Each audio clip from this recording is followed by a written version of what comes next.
Good morning, folks. Pastor Chuck Blair here. Great to have you joining me this morning. And today I'm just going to ask for a little indulgence, a little indulgence in terms of taking a look back. It seems like an auspicious day just because the numbers 222, Tuesday 222 in the year 2022. It just by sheer happenstance happens to also be my birthday. And that's really not what I want to talk about is birthday stuff. You know, I want to talk about sort of looking back, and sitting here, I think all times when we reach birthdays is a chance to look back and a chance to look forward. And I want to look back and share with you one of the most significant things I've learned spiritually over the years. It's one that has truly been life changing, and it just kind of sits in my mind and my heart a lot. And it deals with community and why I think community is so critical on how we need to, in a certain sense, relentlessly focus on it and relentlessly work at continuing to have faith in each other and faith in God, seeing that the two really is one and the same.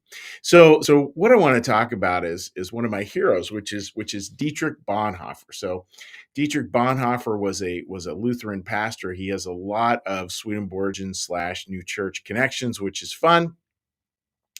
And Bonhoeffer ended up being arrested by the Gestapo for helping some Jews to escape Nazi Germany. He ends up actually being killed at a concentration camp like a week or two before the end of the war. And his story is just an amazing one. He says all kinds of incredible things, an incredible perspective on what real Christianity actually looks like how does it function. And he comes at it from a point that actually is a little bit like, yeah, we need to look at this. He saw the institutional churches of Germany as having failed. Like, here is the litmus test. When they're literally, the Holocaust is starting to move towards the Holocaust, and literally the churches are doing very little. Bonhoeffer called him on it essentially and said, look, this is a failure of church. We need to get back to the roots of Christianity. And he had some beautiful perspectives. I want to share with you one that really makes a big difference to me. And this is going to look like gobbledygook when I show this to you. It's a little chart, and I think this is kind of his way of seeing the world. And if you want to see how this looks like, you can read his book Life Together. Now, again, this chart may appear like hieroglyphics, but I want to just tell you what he was talking about.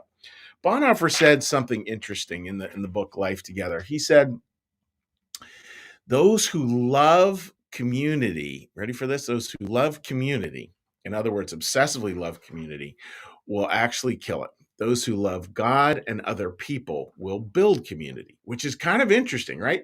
Because he's holding community as a good, and he's saying, look, we got one of two ways to approach it. One way to approach community is to sort of draw a border around it, and then focus in, focus in, focus in, focus in. And that's where a community can sort of fall in love with itself. It can fall in love with the sound of its own voice. It can fall in love with all its traditions. It can fall in love with itself. Now, is there anything wrong with falling in love with community traditions? Absolutely not. Obviously. He's talking about when it becomes obsessive. And again, he's writing in Nazi Germany, where Volk, or people, or it also has this connotation of blood, where that became the community and everything became looking in. So that's what he's writing about when it's taken to this crazy extreme. And he's saying that particular view of community will actually end up killing it. He gives us a beautiful counter. He says, yeah, but imagine this. Imagine, instead of all pointing into the center, imagine we go to the center, we face outward, not inward, and we really try to practice loving God, loving other people, having faith in God, having faith in other people. And we really start to reach out where there's not an edge. This is what he believed would build community. This is what he believed would kill community. This is clearly, look at that. I really came up with that. So brilliant, I think. And I love the idea, too, of how an outsider is held in those two models. In this model, the outsider, I just put that little X down here, is not one of us, however we define us. But for here, there's really nobody outside because there's no edge. Because there's no edge. That folks, for me, was really transformative. And I look back at the things I've learned over 57 years, and that's a big one. The idea that we really have to work at falling in love with other people constantly, really loving other people, really having faith in them. A quote I love that many of you heard me say many times, and I'm totally forgetting the author right now, but it's a beautiful one. We enter a room wondering if we belong. Jesus enters the room and loves what he finds there. That's pretty good. So today, folks, like just think about that. Think about that view of community, and what we're going to do at 2:22 p.m. is I'm actually going to ask people just to do a little toast with coffee or water or a beer or whatever. Do a little toast to community and to building community and what community can look like. And let's just keep moving in that direction. It feels like such an auspicious day with all these number twos floating around. And so let's just have fun with it and lean into it a little bit about community and how community looks and how community works and all of that, the beauty that it can truly be. So that's my thought today, folks. Again, it's the idea of looking backward, Dietrich Bonhoeffer, and again, highly recommend you dig into him some. If you want some book recommendations, let me know and I'll shoot you some. He's definitely got a lot of great stuff to say. That's for sure. So with that, friends, what we're going to do now is we're going to do our little meditation, followed by prayer, followed by a blessing. And then at the end of all that, we'll do a little hello to people out there on internet land, cyber land. You can leave a comment on New Church Live's Facebook page. So with that, friends, let's get a little relaxation here. So let's all get a big breath.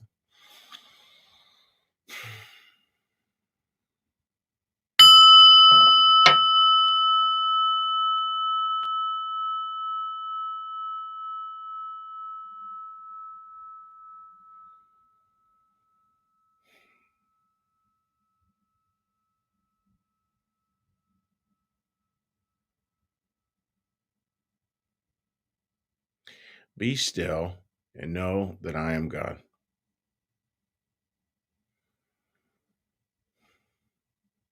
Be still and know that I am.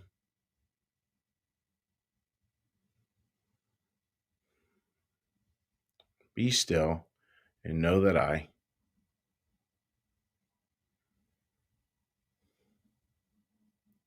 Be still and know that.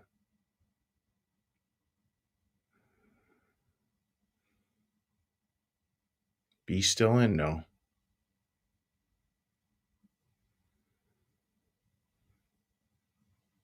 Be still and.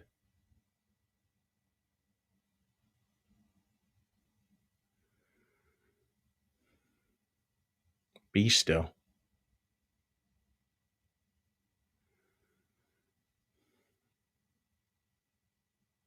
Be.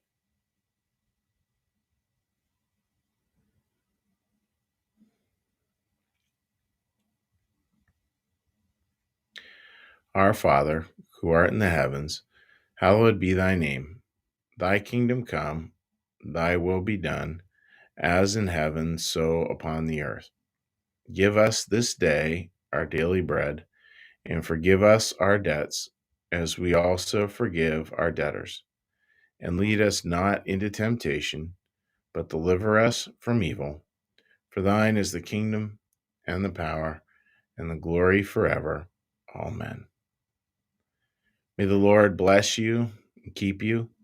May the Lord make his face to shine upon you and be gracious unto you. May the Lord lift up his countenance upon you and bring you peace and bring you home. Amen. All right, friends. So let's get a little cheery hello to all those who have joined us this morning. Again, you can leave a comment on New Church Live's uh, Facebook page, and I will be reading those comments. Oh, we got a bunch of comments today. All right. Marcus, good morning and happy birthday. Well, thank you. And Sue and Jen, thank you as well. Joy, great to have you joining us this morning.